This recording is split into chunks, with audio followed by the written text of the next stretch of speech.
فضائیہ کے پہلے سربراہ اور بزرگ سیاستدان air marshal retired Muhammad Asghar Khan کی نماز جنازہ راولپنڈی کے نور خان ایئر بیس پر ادا کر دی گئی۔ وزیر اعظم شاہد خاقان عباسی، وفاقی کابینہ کے اراکین نے نماز جنازہ میں شرکت کی۔ Chairman joint chiefs of staff committee general Zubair Mahmood Hayat, air chief Sohail Aman, naval chief Zafar Mahmood Abbasi بھی نماز جنازہ میں شریک ہوئے۔ پاک فضائیہ کے حاضر اور ریٹائرڈ افسران نے بھی air marshal retired Asghar Khan کی نماز جنازہ میں شرکت کی۔ نماز جنازہ سے قبل پاک فضائیہ کے چاکو چوبند دستے نے اصغر خان مرحوم کو سلامی دی۔ ان کی میت کو پاکستانی پرچم میں لپیٹا گیا تھا۔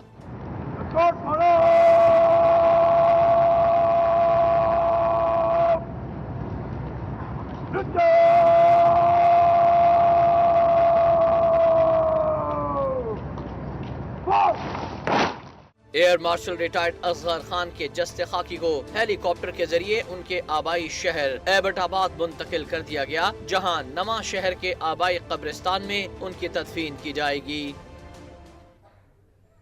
Air marshal retired Asghar Khan Pakistan air force کے پہلے پاکستانی سربراہ تھے۔ انہوں نے 65 کی جنگ میں بہترین پیشہ ورانہ مہارت کا ثبوت دیا۔ ریٹائرمنٹ کے بعد 1969 میں سیاست میں قدم رکھا۔ تحریک استقلال کے نام سے پارٹی بھی بنائی۔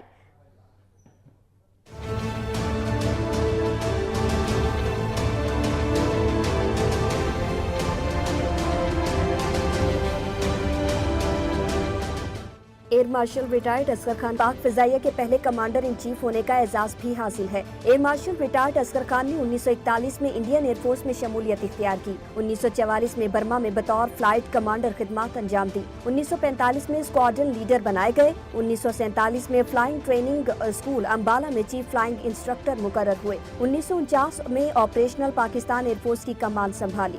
1957 میں صرف 33 سال کی عمر میں ایئر وائس مارشل بنائے گئے۔ 1958 میں ایئر مارشل ہو گئے۔ انہوں نے 1965 کی پاک بھارت جنگ میں بہترین مہارت کا ثبوت دیا۔